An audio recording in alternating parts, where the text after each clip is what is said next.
morning, everyone. Good morning, everyone. Good afternoon, good evening. I'm Neema and Nancy. I'm the Executive Director of Global Chamber Tanzania, and it's my pleasure to welcome you all to today's webinar, Mastering the Art of Pitching, How to Get Your Products into Retail Stores. I know for many SMEs, having a great product is only the first step. The real challenge is getting retailers to say yes. How do you craft a compelling pitch? What do retailers or buyers look for? How can you return interest into real purchase orders? These are the key questions we will be answering today. We are honored to have an industry expert with us, Tia Ellis, a global leader in US retail strategy. Tia is the CEO of Wildflower Insight, a certified minority and women-owned business. With her expertise, she has helped international CPG brands break into the US market and secure over 100 million in retail sales. She's a sought-after speaker known for her game-changing insights in retail strategy, buyer engagement, and pitch development. Tia has prepared an insightful presentation where she'll share strategies to help you confidently pitch your products and successfully get them onto retail shelves. After the presentation, we will have a Q&A session.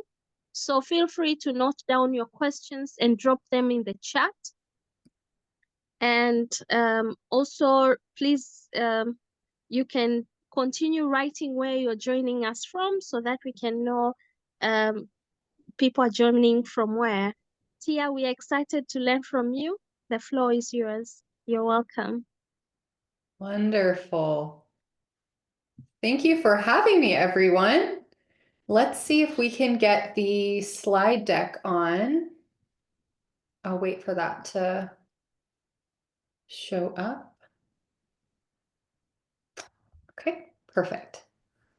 So yes, my name is Tia Ellis, and today we're going to talk about the opportunity and the power of US retail success. Again, in my bio, I have helped sell over $100 million worth of product across various retailers around the US. So the piece of education and the curriculum today is really coming from a place of experience, and we like to share tips and tricks and education pieces so that founders overseas, when they enter the US market, don't have to do it in a way where they have to make the mistakes. We want you to learn all of these opportunities and save money in the end. So we'll just jump to the next slide. I think the next one is, yeah, just us. This is who we are. If you are joining in on a computer and you'd like to scan either of the two QR codes, I believe those take you both to our LinkedIn.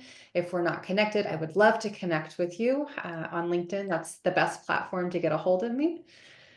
And then we'll just jump to the next one. We'll go right into it. I want to be very mindful of everyone's time this afternoon. So mastering the fundamentals. One of the pieces that we get a lot of the time is, who should I go to sell my products to? Our goal at Wildflower is to help international product companies feel confident to be able to sell their products into retailers and go directly to the retailers without having to work through a broker or a distributor. I'll give you a little bit of background. Brokers stateside charge anywhere between $5,000 to $10,000 US per month, and there is little to no guarantee that they actually get you a purchase order with the retailer. Founders will ask us all of the time, well, you know, who should be our retail partner? Should I go into Walmart, or should I go into Trader Joe's, or should I go into Kroger? And it completely depends on who your customer is. And so we take this all the way back to the basic fundamentals. Who is your ideal client? If you have, let's say, an energy drink, and it's very high power, very, strong. All of the graphics and the marketing are tailored toward men in their late 30s, early 40s that need an energy boost, like to go skydiving, that kind of thing. You're probably not going to go after the very, very high-end retailers that are catered specifically towards women, just because that's not where your customer, your ideal client is. I'll give you another example. Trader Joe's is a really wonderful retailer we have stateside, and they focus on organic, very healthy, simple made products, packaging foods. Trader Joe's ideal client is a 30-ish-year-old man who is single or maybe just recently married, who makes 80,000 US dollars a year. And I believe, if this hasn't been updated, drives a Volkswagen. The reason that that's important is because that retailer knows exactly who their ideal client is. And so all of the products that they bring in to that retailer fit that demographic. So if you actually go into a Trader Joe's, you'll see that there's no bulk packaging, there's no bulk size meals. Everything is made for a single serving, or maybe for a double serving if they want to have one meal and then have a lunch the next morning. And so what they've done now is, because they've honed in so specifically on their ideal client, they've attracted other clients as well. So a lot of women that are single like to go there. Women in their 30s like to go there. Other people that drive Volkswagens go there. And I don't really understand why it is, but just recently a friend told me that the reason is because they actually do cross promotion with Volkswagen. And so it's really common to see that they know exactly who their ideal client is. And so they're going to partner with other organizations, other businesses that are attracting that same ideal client to get cross marketing and communication that's going on. This all boils down to, whoever your retail partner is, you have to, one, select it based off of who their ideal client is, but then also, is it something that you can support from a capacity, a manufacturing, and a funding perspective? Another example for this scenario is Walmart. So Walmart is, of course, the largest retailer in the world. They have just shy of 5,000 store locations. If, for example, Walmart said, hey, I want to take you guys, and I want to take your product for a national rollout, can you support 5,000 locations? A lot of times the answer is no for small founders, because Walmart will request at least maybe 2 cases of your product per store, which means in each case, for simple numbers, we do 10 items per case. That's 100,000 units that you're going to have to be able to support right off the bat. And so again, are you able to support these retail partners that you want to select from capacity, for manufacturing, or for funding? We can jump to the next slide, please.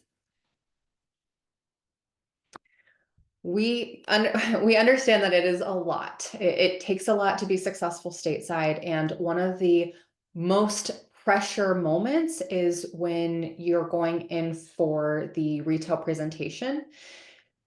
What you need to have on your deck is what's on the screen here. So if you'd like to take a photo or take a screenshot, most of the time retail deck should be less than 10 slides. And you have to remember, when you're pitching to a retailer, it's not the same as pitching to a customer. Retailers want to understand how, if they spend money with you, it's a good idea for them. So what is their investment going to be? What is their return on their investment going to be? And during your pitch presentation, that is the #1 job that you need to get across. We also see, just in general, when we look at pitch decks and we look at the full pitch presentation that emerging brands give, a lot of the times the founder will focus on the 4th bullet here, where it says product and pricing, instead of focusing on the brand story. And I will tell you that the US consumer, the US merchant or buyer, the US retailer, at the base, when you boil everything down, is a human. And so when you are selling to a human, or you're trying to make an impact with a human, you have to be able to establish connection and make meaningful impact. And so a lot of the times, one of our biggest mistakes that we see with founders that they do is they skip over the brand story, or they just make it so fast, and they try to get to they lead with pricing, or they lead with manufacturing, or they lead with sales data, which of course is very important and you need it. But people want to buy and invest in people that they like If you can't get a retailer or a buyer or a merchant to believe in you, then I don't know that you're going to be able to have that as a retail partner. It's so important that they understand your why, the impact that you're making, how it's changed your life or how it changed others' lives, because that's the part that they want to be involved with. So take a photo of this slide. This is no more, no less than what you need. And then you just go through all of it. So we have a cover slide, of course, your name, your company. And then on every single one of these slides, you should have, if you notice at the top, we have Wildflower and Global Chamber. You should have your logo on every slide. That's kind of a little bit of bonus points. Your brand story, of course, the marketing opportunity. So basically how the retailer is trending, how your category is trending, why it would be a good investment for them. That's what needs to come on here. Product pricing, and then also who else is doing this in the space, the competitor analysis, who are the big players and who are the small players and how do you fit? Sometimes it's really great to be able to show if you've got a $1 billion category leader and then somebody else that's really small and you positioned yourself right in the middle, show them all and show them how you fit and how you're different from the big players and the small players. Sales data, people want to invest in companies that are doing well. Nobody really wants to take that first bite at the apple, but everybody wants to jump on the bandwagon when it's doing well. So an opportunity that you have in your home country, if you can show sales data and show that you've proven concept, this is a win. It's actually a little bit easier to do, to show data on an international level than it is to say going into the US market and not having any US data. Leverage the data that you have. You also want to do a slide that's specific to that retailer. Why? We talked about it in the first slide. Why is that retailer going to be a good fit for you? Are you a luxury type product and you want to work with a luxury retailer because you know that their ideal client wants to purchase products like this, and it would be good for that retailer because there's market opportunity for them. Another piece that's really important is the manufacturing and fulfillment. Are you able to support, again, back to that first slide, that capacity, the manufacturing, the scale, if they put in a large order? The last thing that you want to do is start targeting retailers that aren't a good fit because they are too large for you at this point in time. And then you have to say, no, actually, we can't accept your wonderful purchase order. If that happens, the likelihood of you getting another one is very, very slim. And then, of course, the closing slide. I think we're ready for the next slide 3, please. Thank you. Preparation is super, super important. And some of the things that we often hear are brands that forget to do this type of preparation. So one of the things, let's say you go into a buyer meeting, you speak with the merchant, they're going to want to understand what your plan is to get the product off shelf. I always tell people it's never easy to do business in the US. It's not easy for US businesses to do US business stateside. It is very, very difficult for international businesses to do business in the US because sometimes there's a time zone difference, there's cultural, social, language barriers. I mean, you name it. It becomes very, very difficult. But one of the huge misconceptions in doing business with US retailers is that once the retailer puts the purchase order in and you deliver the product to them, you kind of just wash your hands and it's somebody else's job to make it sell. It is absolutely not the case. If a retailer gives you an opportunity and gives you a purchase order, it is your job to make sure that the product sells off the shelf, whether that's doing coupons and partnering with the retailer to discount pricing. Maybe it's a buy one, get one, or a buy two, get one, which is a really great one because it drives volume and it shows your buyer that you guys are moving product, which is exactly what they want to see. Or maybe it's working with social media marketing and doing campaigns, sending people straight to that retailer. Everything is important, and marketing is what they want to see. They also want to see how you're planning on driving trial and sampling in stores. In addition to the coupons, in addition to your own personal marketing campaigns, what are you going to do specifically in stores for them to make sure your product is being sold and selling successfully? Another piece that we don't usually share, and this is kind of a little bit of inside information, but I'm happy to share it with Global Chamber members. The pricing and the margin expectations. So in the US, you can, on average, there's a couple of exceptions to this. On average, a US retailer likes to see anywhere between 30 and 40% margin that they get to keep. When you start working with retailers stateside, you have one of two options, really. You can either go directly to the retailer or you can go through a distributor. If you go through a distributor, there are some really large ones, I'm not going to name them, but if you go through one of the very large distributors, they often also take a heavy margin, anywhere between 25 and 35%. And so when you're building out your price sheet and you're trying to understand if it makes sense to enter into the US market, not only to come in, but also to sell, you have to have all of these numbers, because what happens so often to founders overseas, they come stateside, they think, hey, this is the biggest CPG, consumer product company or industry in the world, largest market for spending on items, which is true. Americans love to spend their dollars. What happens is they try to be competitive, they lower their pricing, and then retailers come in for their margin, distributors come in for their margin, everybody comes in for all of the fees, for the logistics, for the manufacturing, for the warehouse, for the marketing, everything. And then at the end of the day, sometimes the founders are left with no money, or they're in the red, they're even negative. And so we really want to make sure that we're avoiding that by making sure that you understand all of the pieces, in addition to the margin expectations, but slotting fees and what your marketing budget is. So that's super, super important. You do not want to go into a buyer meeting and they ask you what's the pricing, and you actually don't know because you haven't thought it through all of the way.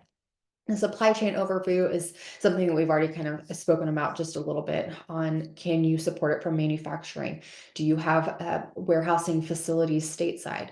Is your manufacturing facility, wherever it is in the world, are they going to be able to support large volume? Can you 10x your volume in 6 months? Is that possible? And if not, are you going to be able to find a manufacturing facility that will allow you to do that? And then innovation and pipeline, what's next? This is super important. Buyers, again, at the end of the day, are people, right? They don't want to be sold to all of the time. And it's super important that you can establish and start developing a good relationship with the buyer. I'll give you an example. During the COVID-19 pandemic, there was a company that sold like 3-ply face masks, like the personal protective equipment nobody wanted to wear, but it was the requirement. And so there was this company that sold the 3-ply face masks. They became very, very large, very fast, selling to some of the world's largest retailers. This specific company, became very successful because during August, they reached out to one of their buyers for the masks and said, hey, I know back to school's coming up, or I'm sorry, it wasn't in August. They reached out prior to August, knowing that August was coming up. They reached out and said, hey, we know that back to school is coming up and that the children are very likely going to have to wear these masks, these 3-ply face masks. Here's an example of what we can do for packaging and for the product for 3-ply face masks for children. So smaller version, smaller size, smaller package, everything. They received, I think it was something like the $10 or $20 million purchase order within a week, because they were anticipating the buyer's needs and not selling to them something that they didn't need. They were anticipating and trying to actually have a relationship with them to help them grow, so that the buyer wasn't scrambling last minute when it was back to school, because it was still going to be on them to find the masks. So that makes sense. Let's go ahead and move on to the next slide. Okay, so everything we've talked about is a lot. It really is. There's so many things to do, and right when you feel like you've got the right the right thing, and you're spending your direction and time and energy on one thing, then you're getting kind of pulled into the other thing. One thing that I love to tell people about is that you don't have to do this all by yourself. Whether you are a solopreneur, which is somebody that is the single person in their business, or you have a team of 50, you can always leverage remote teams and fractional support. So I have here listed 3 different types of ways where you can ask for help and outsource tasks. Fractional executives are really, really great for some of the high level roles. I would probably use a fractional executive if you need somebody that's going to help you maybe 3-4 hours a week. You don't need somebody 40 hours a week that's working full time for your company, but you need somebody that's going to help you with the high level, like as a fractional CFO for financial strategy, or somebody that's the marketing expert, a CMO that's going to help you understand where you should be spending your money and your dollars and which campaigns you should be running. And then you send that out to a marketing team, or you even have somebody internally help manage it. But these people are for the really, really high level, big picture roles. We love using freelancers and contractors for things that are project based. So like if you are working on your pitch deck and you have all of the information there, you understand what it is that you need to put on the deck, all of the information and the content is there, but you just don't know how to make it beautiful and pretty because graphic design really isn't your thing. Send it to a freelancer for 2 or 3 hours of work, have it back, save you, up north of 6-7 hours, and you get it back and it's done really, really well by somebody that does excellent work. Fiverr and Upwork and all of those type of agencies and organizations are really wonderful for this because you can do it like per project. This next piece is my absolute favorite, and this is actually a really big win. This is something that's really, really exclusive to Global Chamber and for this webinar. So everybody that's on the webinar should take advantage of this because I called in a favor on this one. I have a friend that runs a virtual assistant company, and they have agreed for Global Chamber to offer 40 hours of free work to anybody that signs up on this QR code that's going to be on the next slide. But basically, what virtual assistants do is they are like a Swiss Army knife, and they can be a jack of all trades and help you with anything that you need to get done. Myself, I use a virtual assistant for helping do my emails. I used to spend 6 hours a day because you get distracted and there's something that comes on, blah, blah, blah, blah, blah. You get really distracted. Now I spend less than 15 minutes a day because my emails are organized by end of day, end of week, and to read when you have extra time. So if we skip to the next slide, anybody that would like this, you are more than welcome to scan this on your phone. All it will do is ask you for your name and your email. It will send it to me, and then I will personally make you an introduction once we understand just a little bit more about what a virtual assistant would look like for your company. And how it can help you. But I am a huge advocate of virtual assistants. I actually started with one, and I think it's kind of like what they say with with tattoos, you either love it or you hate it. I now have 4 virtual assistants because I have them do a whole bunch of different things. We've got one for lead gen and one for marketing materials and content creation. We've got one for admin and creating SOPs and company programs. They're fantastic. Let's jump to the next one. Wonderful. I think this might be the last slide. So avoiding some common pitfalls. These are the things that we see so often with founders in their pitches to retailers. So unclear messaging and really not being able to explain what the value proposition is. You have to, as the founder, show that you have value with your company. So why are you different? How is this exciting or innovative? What's out there in the market currently, and why are you not like them? Why are you better? Making that painfully clear throughout your presentation is one of the most important things, because otherwise the buyer or the merchant or even the customer won't understand what it is that you're doing and why you're different, and they probably won't even drive trial. And again, the last thing we want to do is get on a retail shelf and not sell because we're sitting there because maybe the marketing is off. In the pitch presentation, we see this all of the time. Founders will get so excited about an opportunity and they want to showcase that they have the competitive pricing. So they'll actually in their deck lead with, hey, I'm Tia Ellis and my price is, $7 for my, let's say, coconut water. And they're like, okay, great, Tia, but I don't know you or your company or your product or your brand. I don't understand why you're different, or like why I should even be interested in having a conversation with you or supporting you. And so it just comes off as like super transactional, and that's not how you want to come off, because again, these buyers and these merchants they're real life people. Like everybody likes to make relationships, and people like to do business with people that they trust. And so it's super important to, again, build that relationship. Wrong timing can go one of 2 ways. So whether or not it's the wrong timing, like if you, for example, get a buyer meeting and it's a 20-minute meeting, you can spend 20 minutes just talking about your presentation and your pitch documents and leave no time for relationship building, the question and answer, the, chit chat before or after the meeting, because you've eaten up all of the 20 minutes, but it can also be wrong timing in reaching out to the buyers. So for example, in the US, we have our Thanksgiving holiday on the third week of November every year. We see founders reaching out on the second week of November saying, hey, I want to talk with you. Can we get a schedule for this week or maybe next week? No buyer is going to be responding to a new potential vendor the week before Thanksgiving. And matter of fact, really, we see a huge dip in communication between the end of November and basically until first, second week of January, where people are just basically trying to close year end. And that's not the time to start reaching out for new opportunities. You can, however, at any point in time, and this is something that you can always write down and email buyers and merchants, hey, I understand that this is, holiday season, or I understand that it might not be in the category review right now, but I'd like to understand what dates you'll start taking interest or start having conversations with other vendors for your category review or for your category refresh. Not only does that show that you are anticipating what they need, but it also shows that you're respecting their time, which is super, super valuable. Another piece that's been different over the last few years, it used to be that retailers and the merchants in the retailers had wild and extensive category knowledge.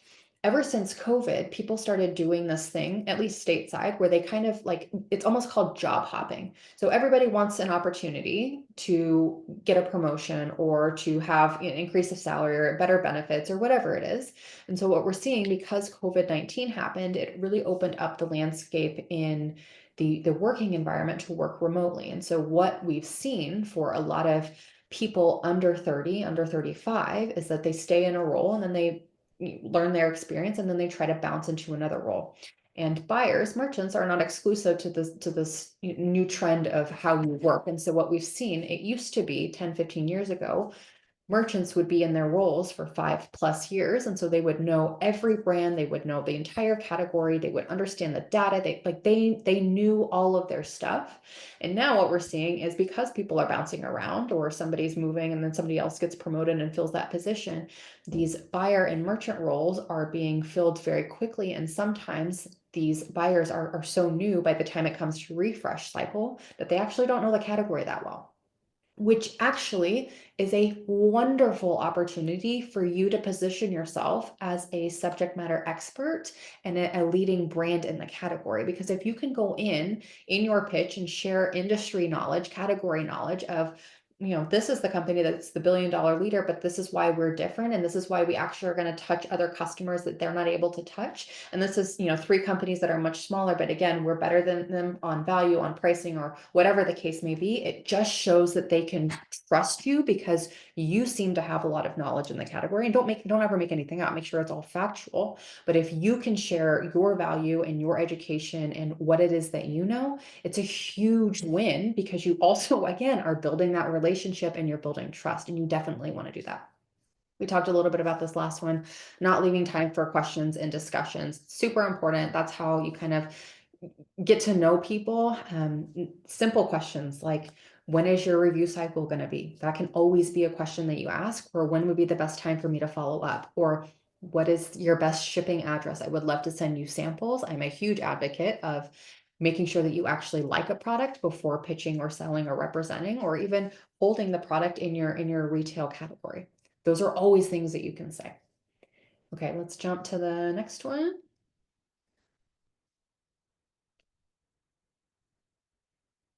To the next slide, please.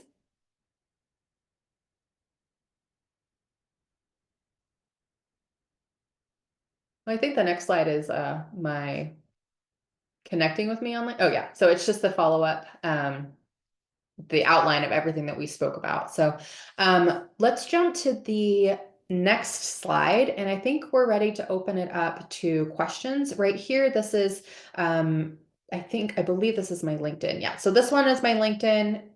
We had this at the beginning of the slide. I'm more than happy to connect with anybody. And then this one is, if you want to get in touch with me and are interested in some of the services that we offer, I will do just a quick little about me and what it is that we offer for brands. We help companies that have international products and want to be successful in the US retail market, but want to go directly to the retailer. They don't want to use brokers or distributors, and they want to really own their product in their category. So if that's something that's of interest to you, I am more than happy to connect.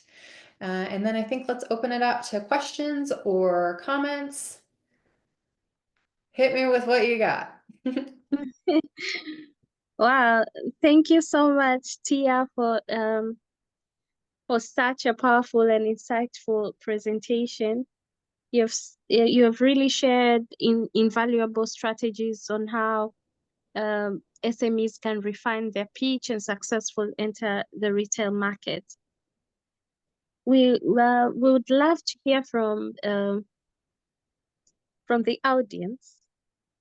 And while we are transitioning to that, so I have a quick question for you.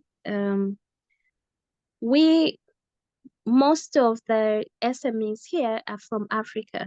Like I was just checking and Tanzania is leading to be here, which I'm very happy.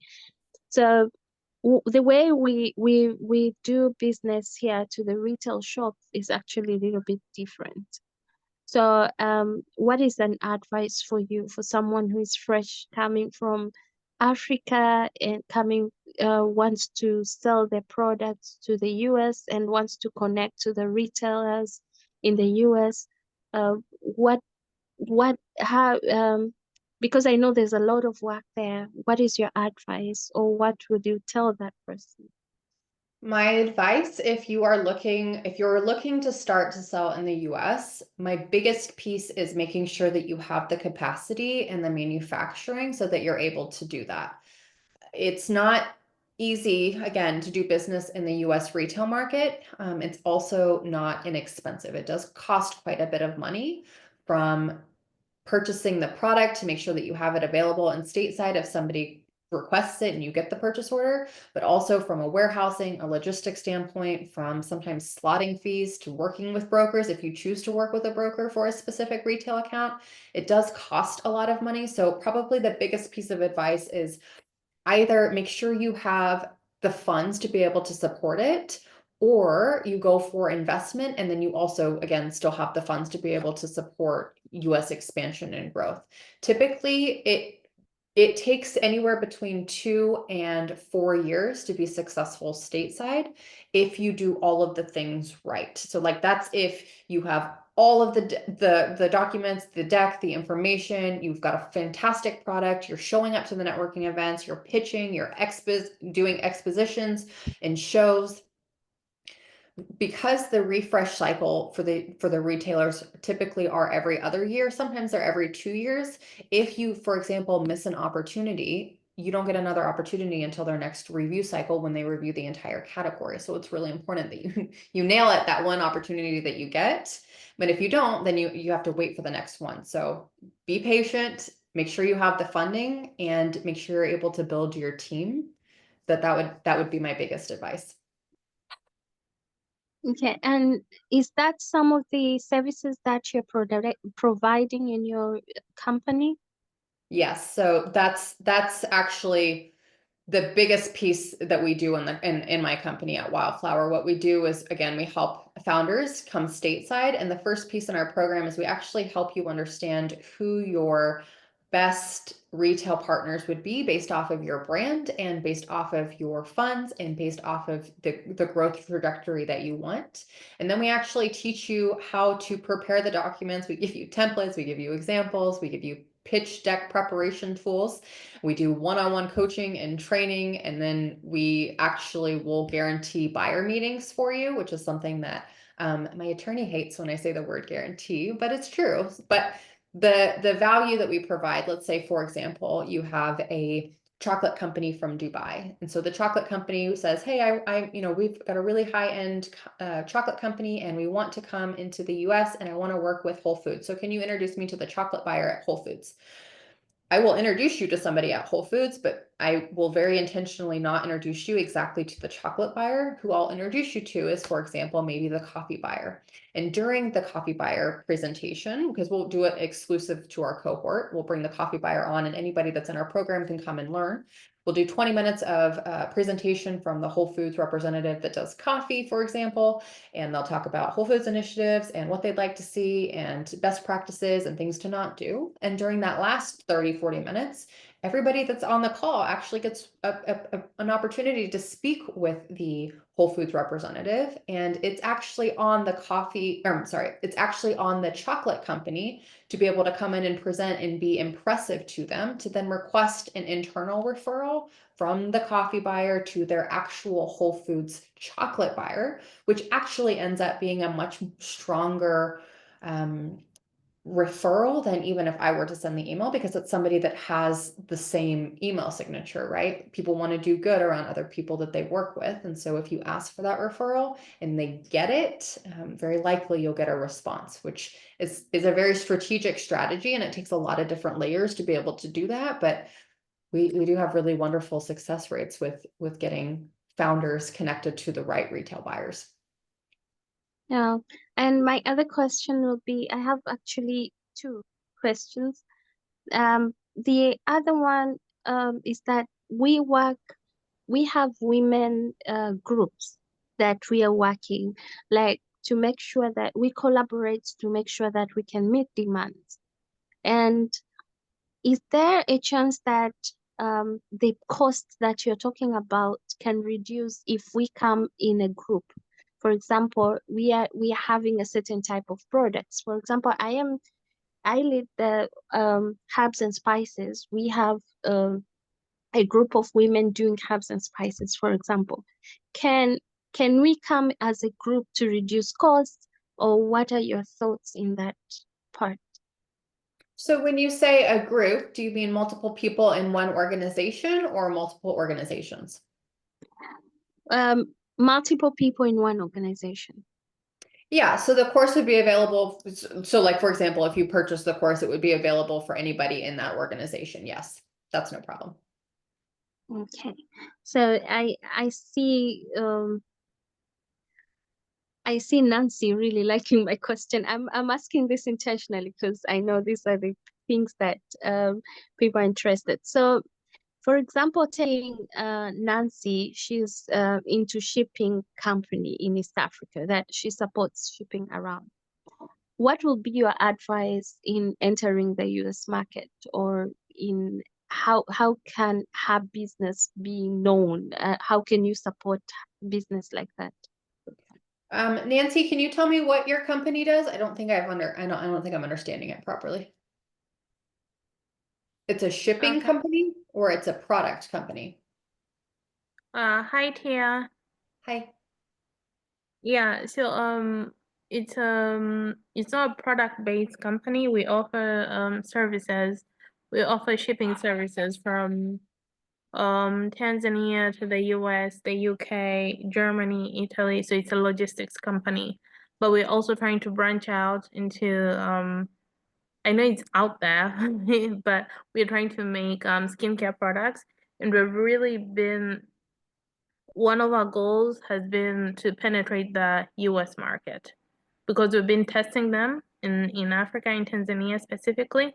So this has been a godsend, honestly. So we would really love to know more about that. Like, how can we penetrate from the shipping side, as in the services, that how can we help other businesses, like get the items there? If there any things we should know logistics wise, but also for our products that we're anticipating on introducing. So yeah, that will be the question. Thank you so much. So on the shipping side, that is not my area of expertise at all. I have absolutely no idea. I have a colleague that has a shipping company also that I'd be more than happy to connect you with to ask questions. But for me, I'm not in the shipping space, so I don't actually know. For this, you said skincare. I would love to say more about that. That is something that we help with because it's a tangible product. So we work with product companies that have items and that want to come into the US and sell with the retailers. That's absolutely something that we could help with. We just need to make sure that you've got the export capacity and the volume production. That's the number one thing. Thank you so much. Okay, thank you so much. Okay, thank you so much, Tia. And I'm happy to connect, and we can take another meeting offline if you've got more questions. Absolutely no problem. I'm more than happy to help. Yeah, Perfect. thank you. So I would like to open the floor to everyone else. If you have another question, please just raise up your hand.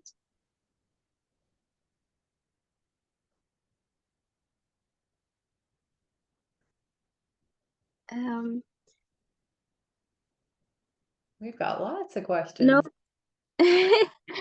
no questions. Oh, they're just sinking everything in. So while waiting for questions, please drop your questions in the chat box. I'd like to welcome Doug. I've seen him in the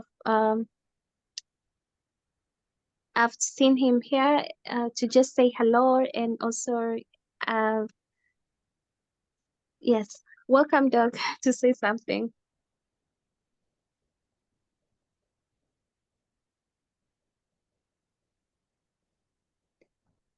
We have a couple of hands raised also. Oh, okay. Let's see if we can grab. So Juliet, please unmute your mic. Okay, thank you very much. Hi. Hi.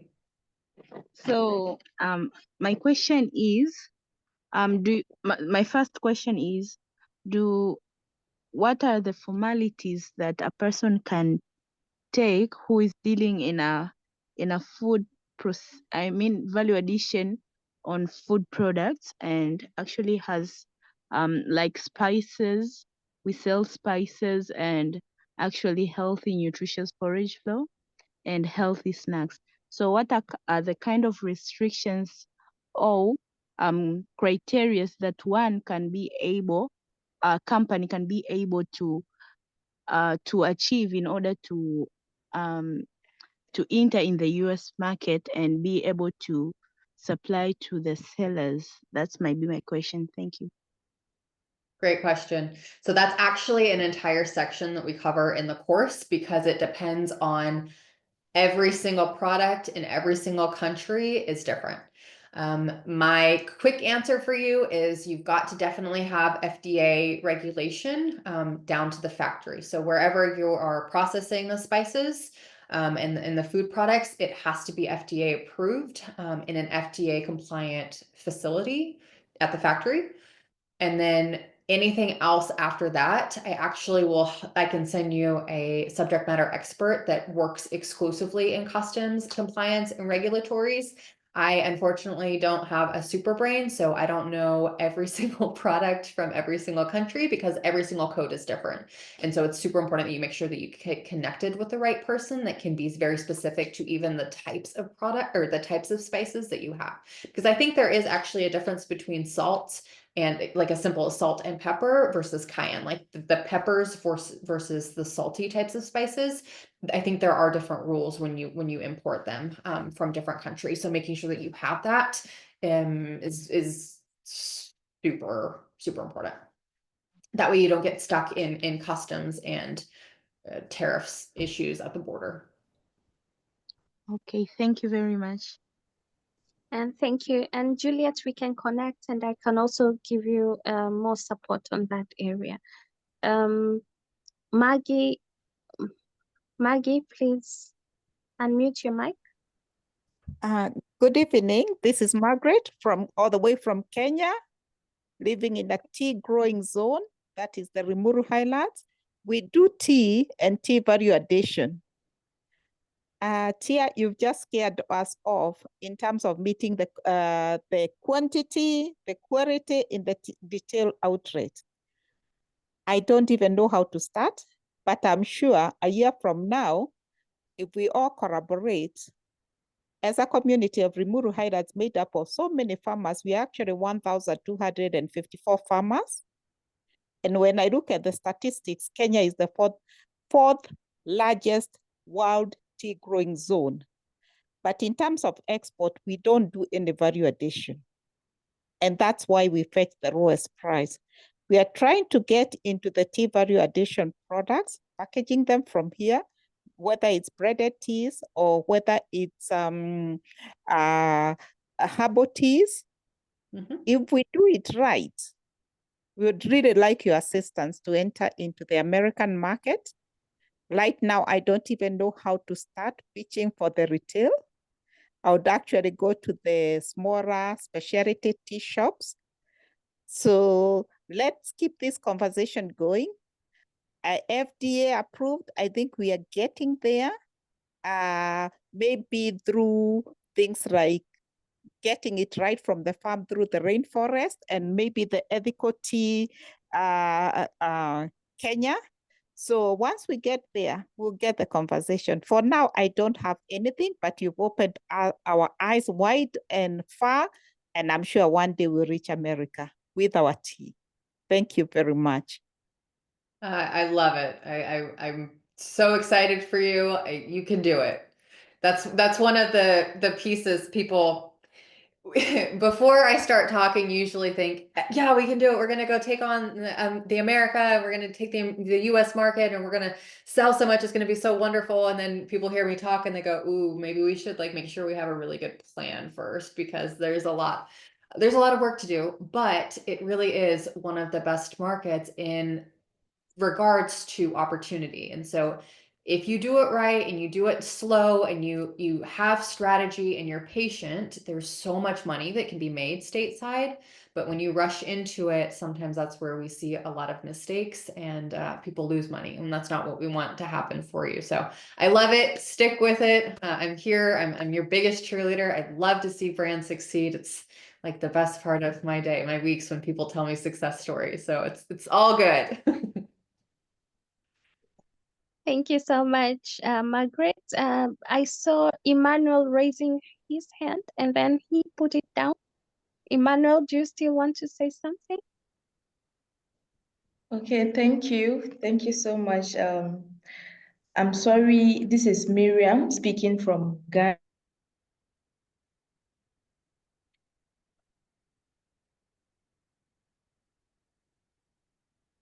Yes, Miriam, we've lost you. It's kind of confusing.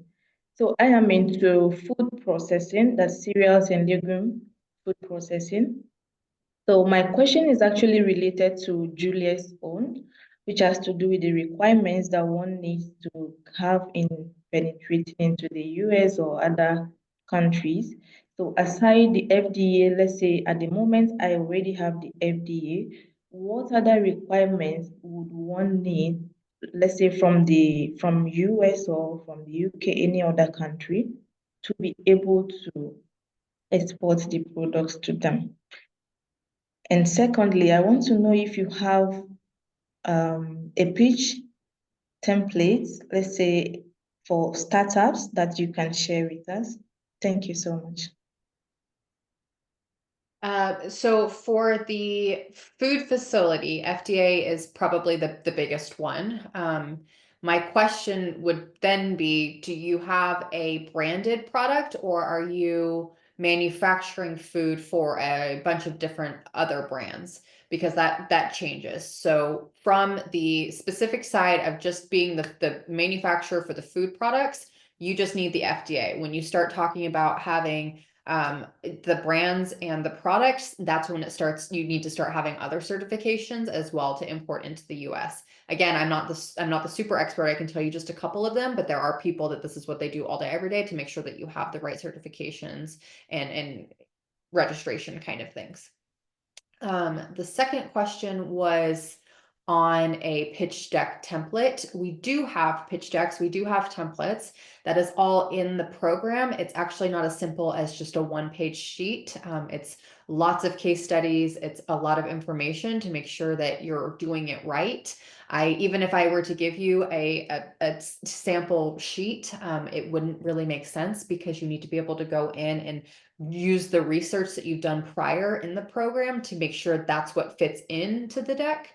and then practice it with our AI platform and software to make sure that you're actually communicating it properly. So the answer is yes. Do I have it in a one page? No, because it's so much bigger than a one page. But if I could simplify it into a one page, I think I'd be probably a billionaire. But I haven't figured out how to do that yet. Okay, thank you so much. Thank you. Anyone else? So we have a few minutes. Do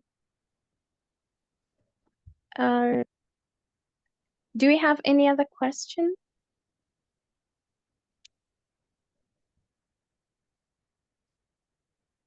Okay. So I'll point out patience. Patience, don't you have any question that you're looking into entering the retail shops in the retail market in the US? I believe you have a question for Tia. Patience, she's owning a business in the US already, and I'm sure she has a question for you. Hey, thanks, Neema. Yeah, I was about to ask, I do own a business. I have a food business already in the US. It's I make African products, like African food. So I would like to be placed in the retail markets as well, but I'm already based in the US. So I think my main challenge is getting approval and certifications. That's my main challenge. And that has stopped me from growing my business. So is there anything that you can assist for me to probably do my certifications and everything? The question is, can I assist with the certifications? After I get my certifications, is there a way you can assist for me to be in retail stores as well? Absolutely. Actually, you probably would be a really great person to go through our program. I would love to talk with you. Neema, maybe you can share my email, or on the slide, there was a way to contact me on that slide deck. Would be more than happy. The easiest way, just super honest, is if you connect with me on LinkedIn and send me a message. I always respond to LinkedIn. I have somebody monitoring that 24/7, but my email is also really, really great. Yes, and I will also share everything in the groups, in our groups, because most of us we are in the different women groups. So I will share your contacts there. Perfect. Thomas, please welcome. You can unmute yourself. You're welcome, Thomas.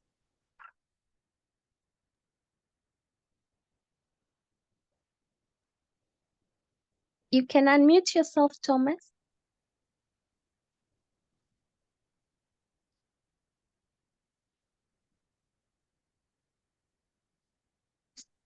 Yes. Yeah, thank you so much. This is Thomas from Yei, South Sudan. I just joined late due to network challenge. I did not actually attended most of the presentation, but I just catch it up from the speakers when it was time for asking questions. I'm actually a social entrepreneur as well as event organizer here in the Republic of South Sudan. I'm a patron of a trade member organization called Central Equatorial Business Union, which is a member trade organization. So now South Sudan has a new market. We really don't have much that we're exporting to international market, but we are in process of organizing our market, the startups. My question is, at this stage where we are as a country, what are the possibility of getting mentors who will be able to come on board in South Sudan to be able to support mentorship of startups and young entrepreneurs, and as well access to capital, for example, getting risk capital. So this is what I'd wanted to know. And finally, we are having an event which is in May called a Juba Economic Forum. Is actually an event that are trying to showcase investment opportunities that exist in South Sudan. So how can this platform be of help for my event to be able to bring on board interested investors to be able to participate in this networking event that we are working on? Thank you. Thank you so much, Thomas. I think one other questions will be answered by Caesar or Doug. Doug is in the call. And I know Tia will answer those questions that you can be able to answer about the platform Global Chamber, and ask Doug to answer that question. Thank you so much, Thomas, for joining, and I will be also one of the speakers in the Juba conference coming along. Welcome, Tia. Yeah, so from a funding perspective, that is a really, really tricky business, because my understanding is that funding is most easily accessible when you find investors or funding sources from your home country. So for me, we help, again, international product companies come stateside. Even the investors that we have in the US really only want to spend money with companies that are located in the US, and that's just completely from a risk management perspective. When you start to have investors that are sending money overseas in different countries, there's actually no global law that says, well, if you sent this and we're going to hold this accountable in court. There's no global law, really. It's whatever the country is and whatever the country is. And so funding and investors are really risk adverse to that. So I don't know that I have a great answer for that one as well. That one might be a Doug and a much higher level partnership kind of question versus me helping products come stateside. So I'm sorry I couldn't be more of help for that one. I don't think that I'm the expert to answer this one. Yeah, thank you. So we only have 2 minutes. Tia, what is your last word to all of us, so that I can actually 1 minute remaining, so that I leave it to Doug just to say hello and answer Thomas' question. My last little bit, I have just added my website link in the chat. If anybody would like to get a hold of me and hasn't connected already on LinkedIn, you can click that. We're actually under construction. I'm hoping that the new website will be up next week. But if you scroll down, there is a join our waitlist program. You don't have to pay anything on it right now. You just join and we'll send you more information if that's something of interest, where we take you through how to take your brand successfully in the US market and do it independent from the brokers and have the direct relationships with the retailers. If it's of any interest, we had a couple of requests in the chat, so I've added that in. Please add me on LinkedIn. I'm more than happy to be a resource. Reach out anytime. Thank you, Global Chamber, for putting this on and allowing me to have conversation and discussion. If there's anything that I can do for anybody, do not hesitate to reach out. I love this. This is my favorite part of work in my life. This is the best. So if there's anything I can do, please let me know. If not, have a wonderful rest of your evening, afternoon, day. And that's all, folks. Thank you so much. So I'm just checking if Caesar can speak on Doug before I wrap it up. Okay, I think they cannot speak. So I'll say thank you so much for everyone who joined. And Thomas, we are going to discuss more. I'm only the Executive Director for Global Chamber Tanzania. We are having an Accra event that is coming up. I've seen Jem has shared it in the chat box. It will be really good to join in and also learn more about Global Chamber work. And also, if anyone from Tanzania who wants to join Global Chamber, reach out to me. And Thomas, we can have a discussion about how we can leverage on the Global Chamber platform to support your work in South Sudan. And Thank you, everyone. Have a great night in Tanzania. Good morning in America. And in Africa, it is evening for most of us and night. So have a great day. Thank you so much, Tia. Bye-bye. And thank you, Jem, for doing everything, for also checking us out, everything that, everyone who was raising up their hands and everything, putting everything up. Thank you so much. Bye-bye. Have a great evening, everyone. Bye, thank you. Bye-bye. And International Women